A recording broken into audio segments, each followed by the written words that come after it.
नमस्कार मित्रो पीएम किसान योजनेचा 16वा हप्ता आपल्या खात्यामध्ये नेमका कधी जमा केला जातोय या प्रतीक्षेमध्ये आपण सर्वजण आहोत। हा पीएम किसान योजनेचा 16वा हप्ता मित्रो लवकरच आपल्या खात्यामध्ये जमा केला जाणार आहे। पण मित्रो बऱ्याच जणांचं बँक अकाउंट आधार सीडिंग स्टेटस जे होतं हे नो होतं। काही जणांनी आता या विशेष मोहिमेअंतर्गत ते अपडेट करून घेतलेला आहे आणि त्या लाभार्थ्यांचा आता बँक अकाउंट आधार सीडिंग स्टेटस देखील यस झालेला आहे। त्यामुळे आता या लाभार्थ्यांची पीएम किसान योजनेचे पैसे कोणत्या बँक खात्यामध्ये जमा केले जाणार आहेत, कोणत्या बँकेमध्ये जमा होणार आहेत, आपण या व्हिडिओच्या माध्यमातून पाहणार आहोत। त्यासाठी मित्रो व्हिडिओ स्किप न करता नक्की शेवटपर्यंत पहा। चॅनलवरती जर पहिल्यांदाच आला असाल तर अशाच नवनवीन अपडेट व नवनवीन माहितीसाठी चॅनलला नक्की सबस्क्राइब करून ठेवा। शेजारी दिलेल्या बेलला देखील न विसरता प्रेस करा, म्हणजे पुढील येणारी नवीन अपडेट नवीन माहिती सर्वप्रथम आपणास पाहायला मिळेल। चला तर मित्रो पाहूयात पीएम किसान योजनेचे पैसे आपल्या कोणत्या बँक खात्यामध्ये येणार आहेत हे आपण घर बसल्या आपल्या मोबाईलवरून 2 मिनिटांमध्ये कशा पद्धतीने चेक करू शकतो। तर मित्रो सर्वप्रथम आपल्याला पीएम किसान योजनेच्या ऑफिशियल पोर्टल वरून आपले बेनिफिशरी स्टेटस ओपन करायचं आहे। हे कसं ओपन करायचं आपल्याला माहिती आहे।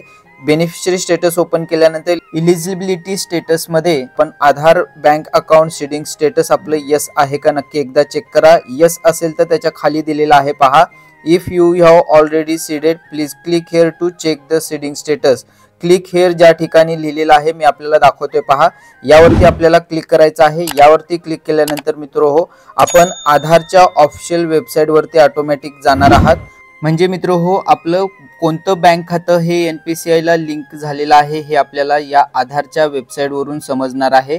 तर अशा प्रकारे आपण आधारच्या वेबसाईट वरती येणार आहात। आता या ठिकाणी आपण पाहू शकता काही ऑप्शन आपल्याला दिसतात, यामधून आपल्याला मित्रो आपल्याला समजण्यासाठी मी मोबाईल आडवा पकडलेला आहे। आता या ऑप्शन मध्ये आपल्याला एक शेवटी ऑप्शन दिसतोय पहा, मी आपल्याला दाखवतोय। तर या ठिकाणी दिलेला आहे पहा बँक सीडिंग स्टेटस। तर याच ऑप्शन वरती मित्रो आपल्याला क्लिक करायचं आहे।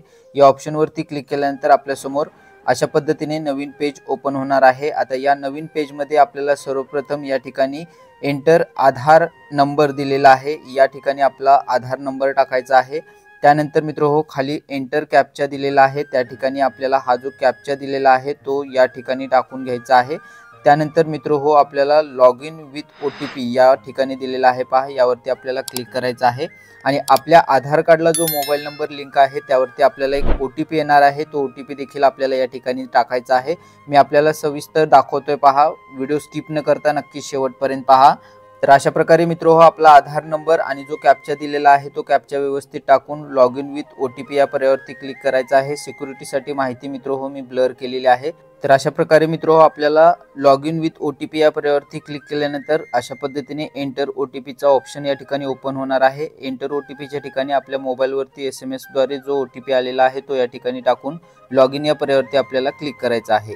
तर लॉग इन या पर्यायावरती मित्रो क्लिक केल्यानंतर आपल्याला या ठिकाणी आपला फोटो दाखवला जातोय पहा, या ठिकाणी आपलं लॉग इन झालेलं असेल। या फोटोवरती क्लिक केल्यानंतर मित्रो आपल्याला आपलं आधार कार्ड अशा पद्धतीने दाखवलं जाईल, म्हणजे आपण या वेबसाईट वरती लॉग इन झालेला आहात अशा पद्धतीने आपल्याला समजणार आहे। आता या ठिकाणी मित्रो परत आपल्याला अशा पद्धतीने ऑप्शन्स दाखवले जातील। या ठिकाणी परत आपल्याला बँक सीडिंग स्टेटस ऑप्शन दाखवलेला आहे पहा, मी आपल्याला या ठिकाणी दाखवतोय।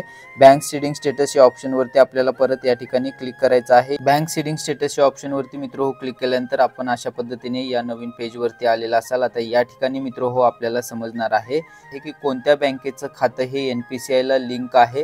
तर या ठिकाणी दिलेला आहे पहा, आपल्या आधार कार्डचे शेवटचे 4 अंक आपल्याला दाखवले जातील। त्यानंतर मित्रो महत्त्वाचं म्हणजे आपल्या बँकेचं नाव, म्हणजे आपलं NPCI ला ज्या बँकेचं खातं लिंक आहे त्या बँकेचं नाव या ठिकाणी दाखवलं जाईल।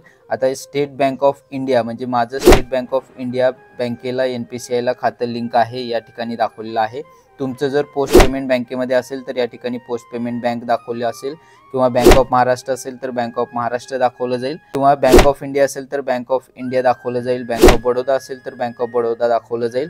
त्यानंतर मित्रो बँक सीडिंग स्टेटस या ठिकाणी हे देखील आपलं ऍक्टिव्ह असणं गरजेचं आहे आणि याच बँक खात्यामध्ये आपल्याला पीएम किसान योजनेचे पैसे येणार आहेत। तर मित्रो, अशा पद्धतीने आपल्या मोबाईलवरून घर बसल्या आपण 2 मिनिटांमध्ये आपल्या पीएम किसान योजनेचे पैसे कोणत्या बँक खात्यामध्ये येणार हे आपण चेक करू शकता। मित्रो, ही महत्त्वपूर्ण आणि उपयुक्त माहिती आपल्या इतर मित्रांना जास्तीत जास्त व्हॉट्सअपवरती पाठवायला विसरू नका, म्हणजे ते देखील त्यांच्या पीएम किसान योजनेचे पैसे कोणत्या बँक खात्यामध्ये येणार आहेत हे त्यांच्या मोबाईलवरून घर बसल्या 2 मिनिटांमध्ये चेक करू शकतील।